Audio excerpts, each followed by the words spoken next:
Valentine's Day Monster by 02321. I've been single my entire life. I really don't mind it. It's just how I've always been. And yet, I still buy Valentine's candy and a card every year. That simple thing saves my life. I moved to a small town right before starting high school. It was difficult trying to make new friends and adjusting to an entirely new place at the same time. By the time February rolled around, I was finally feeling as if I'd gotten into a groove of things. I had only made a handful of friends, and to my shock, the first time I was ever asked out on a date was a week before Valentine's Day. I felt awkward going out with a girl who I'd never spoken with before, so I turned her down. She got angry, claiming she had other options and was just being nice. That might be the case, but her extreme reaction confused me. When I was able to, I asked my friend Travis about it. "Oh yeah, you die if you're single on Valentine's Day. Get your heart ripped out and everything, so find a girlfriend for the day," he explained, and I scoffed at the idea. "Come on, you don't expect me to believe that, do you?" I asked, thinking he was just pulling a joke on the new kid. He acted as if he was just giving me some facts. He was looking at me as if I was crazy for not knowing about getting a date or dying. I told him he was crazy, but he just shook his head. It happens every year. Someone gets their heart ripped out. It might not be in this town, but like it's nearby, and it's always someone single. I guess you can risk it, but why? It's just one day, he said, trying to defend his point. This was before everyone had a cell phone in their pocket, so I couldn't look up deaths of people missing their hearts right then. I made a note to research it later, so I could call him out on his urban legend. I crossed my arms, still not buying what he was saying. That's stupid. Are you saying, what? Someone knows you're single and kills you? I pressed. A person doesn't do it. Some sort of monster does. No one has lived after seeing it, but people said they heard drums and then found someone without their heart. Travis was again looking at me as if I should know all of this. A Valentine's Day monster. Really? Well, Christmas has Santa, and there's an Easter bunny, so why can't Valentine's Day have something? For the next 10 minutes, I roasted his idea and belief in the Valentine's Day monster. At least he could take it all as a joke, even if he did believe the murders were real. He wasn't positive a monster was doing it, but couldn't offer up any other reason behind the deaths. And he wasn't risking it. He already had a date lined up with a girl he didn't even like. I still thought the entire idea was dumb. The rest of the school didn't share my outlook. As the days slowly got closer and closer to the fated day, the students got paired up with each other. Some done out of safety, others using the monster as an excuse to finally ask out their crush. I received a few pity offers, but I refused all of them as an act of rebellion against this stupid small town's tradition.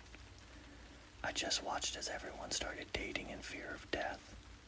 The store sold out of candy and cards pretty quick. Normally everywhere would be flooded with red and pink products. The shelves were barren a few days before the 14th. Now, I refused to accept any offers, and I didn't plan on asking someone out either. The school offered a program where you could buy sweetheart candies to be delivered to class for a small fee. I didn't mind getting my new friends one each, all while making up silly names to put on the cards of who they would receive it from.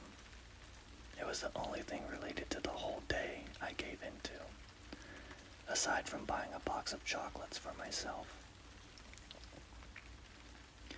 The chocolates were just a normal box of assorted types from the grocery store I'd gotten with some money made from doing chores. When I bought them, the cashier slapped a heart-shaped sticker on the box without my permission. A small one for someone to write who the box was meant for. With how crazy this town was over the holiday, I didn't blame her. By that time, I'd been so overexposed to anything Valentine related. Just seeing the sticker put me off eating the chocolates. I shoved them in my backpack to forget about them until after the 14th was over. I really wish I'd taken the entire thing a bit more seriously. It wasn't until the night before Valentine's Day that I finally looked up the murders, finding them to be true. Dread started to form in my stomach as I scrolled through the library computer after school while waiting for my father to pick me up. I didn't find all the mysterious deaths, but enough to make me worried. 3 people were found with their hearts missing. The police said that from the state of their bodies, they were killed on Valentine's Day, even though their bodies weren't found right away. An entire town was warning me about this, and yet I still sat in shock after finding out it was true. My father finally got me from school, but told me I needed to walk home the next day. I sat in the car, silently debating on what to do. He just chalked up my distressed state as normal teenage behavior. I didn't sleep that night. I tried thinking of names of students that might not have a date, all while knowing it was useless. When the clock turned midnight and it was official, I nearly had a panic attack, convinced the monster would swoop in to take my heart. The only way I got through that night without a mental breakdown was to shift my train of thought back to what it was before looking up the murders. A Valentine's Day monster was stupid. It wasn't real. Some heartless store manager saw the murders and made up the story to sell more products through fear. That was it. It had to be it. I remained awake all night. In the morning, my mother noticed how I looked and offered to let me stay home. I refused, secretly hoping I could find a date if I went to school. The place was abuzz with new couples and gift exchanges. As I walked down the hallway, a few students looked at me with pity in their eyes. Most knew my single stance and how I would be the monster's top choice if it was real. No one went near me that day if they could help it. My few new friends awkwardly tried to find reasons to rush off if I tried talking to them. All of them having temporary new girlfriends gave them a good enough reason to be left out.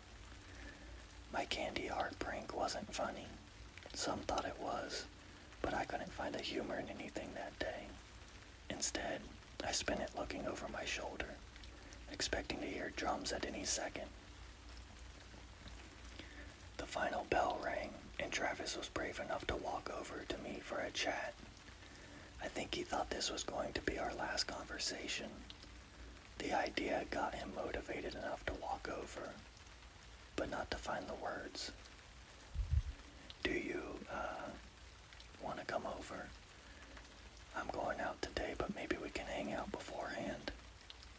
There is a really good show, and he trailed off, feeling awkward. It's fine.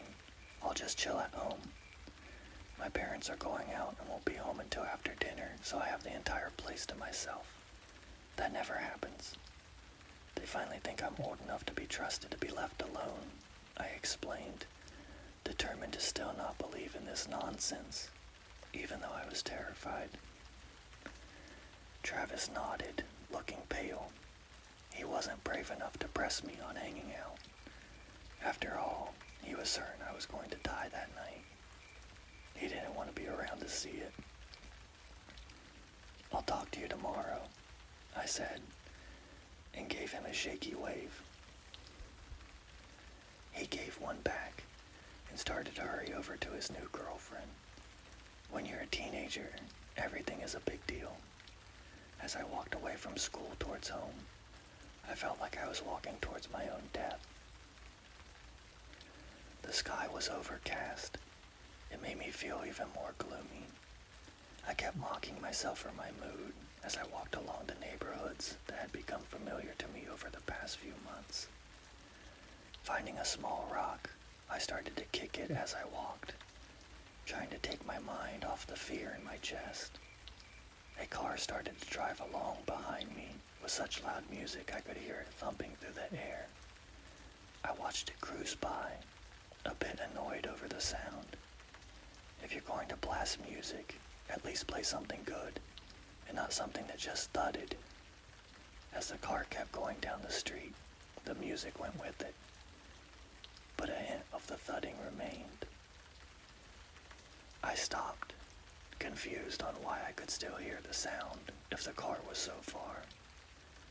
When it finally turned out of sight, I realized the car wasn't the source of all the noise. My heart started to beat so fast and hard it matched the thudding rhythm that I could swear was getting closer. I didn't look behind me or even get angry at myself for getting scared. I just ran down the street.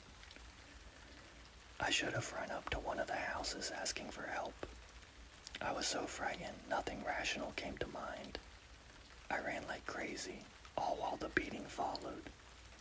I wish this was a prank, but didn't stop running to find out. My mind was unable to work as my lungs burned from the mad dash. For a moment, I thought I was losing whatever was chasing me. I stumbled, nearly falling over a crooked sidewalk square in front of my house. I couldn't tell how close the thumping sound was over my own heart.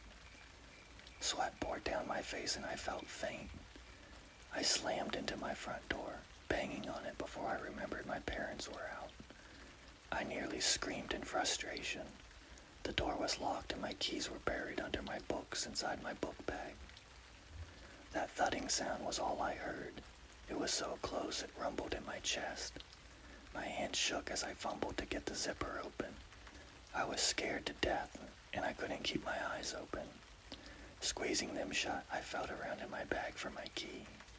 My hand brushed against it when a puff of wind came across my face. I smelled something sweet, and then the wind came again. To my horror, my mind clued into the fact it wasn't the wind, but something breathing on my face. It was too late. Even if I got my key, I couldn't unlock the door before whatever brought the heart-thumping sound took my heart too. I refused to open my eyes to see the monster I now knew to be real. I love the sound of your heart. It's a shame it's alone. Let me add it to the others. The voice that spoke wasn't some prank. It was twisted and beyond anything a human could make. My mind was racing. I felt a sharp tip of a claw poke my chest, leaving a small cut through my shirt. A cruel laugh came as I whimpered in fear. With my hands still in my backpack, I felt something that was not my books or my house key. A crazy idea came to mind. It was either that or death, so I grabbed a hold of the only thing I could think of. Yanking the box of chocolates from my bag, I held it out to the monster I still refused to see. My voice strained and shaking. I asked it a question I prayed would save my life. Will you be my Valentine this year? My heart nearly beat out of my chest. Opening my eyes a crack, I could see the box in my hand, but not the creature that brought along countless heartbeats that mixed in with my own. I should have died. Instead of clawing out my heart, the twisted hand with razor-sharp nails reached out and took the box. I forced my eyes shut, my entire body shaking. Something brushed my face, causing me to tense up so much it hurt. That clawed finger brushed some hair from my face with another cruel laugh. What a cute child you are. I'll accept this gift this year, but someday I'll be back to claim your heart. I bit down on my tongue, trying not to scream at the horrible voice. With one final laugh that rattled my bones, the thudding stopped. It took me forever before I gathered up the courage to open my eyes. Nothing was on the front step. I was alone. If it wasn't for the rip in my shirt, I would have thought the whole thing came about due to stress and lack of sleep. I didn't tell anyone what happened. I mean, who would believe me? I went to school for the first half of the day on the 15th. I had barely slept for 2 days and needed to take the rest of the day off. But I didn't want my friends to think I died. All of them looked shocked I'd lived. I just said I got lucky. The school moved on. The short-lived relationships caused by that day fizzed out.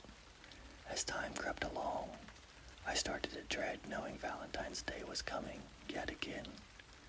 I bought more candy, roses, and a card, expecting a visit from a monster. I should have just gone along and dated someone, but somehow the idea of it was more stressful than dealing with a monster. I anticipated and feared Valentine's Day, only to have nothing happen. Nothing happens besides the fact that the gifts I addressed to the creature go missing overnight. As the years carried on, I kept buying different gifts, with the same result. As I've gotten older, I've heard those terrible heartbeats faintly on Valentine's Day. Each year, the sound gets louder. I think this year is finally going to be when the monster shows itself. Again, just asking someone out may save my life. But I think if the monster does show up, I'll ask it the question yet again. But this time, I'll keep my eyes open.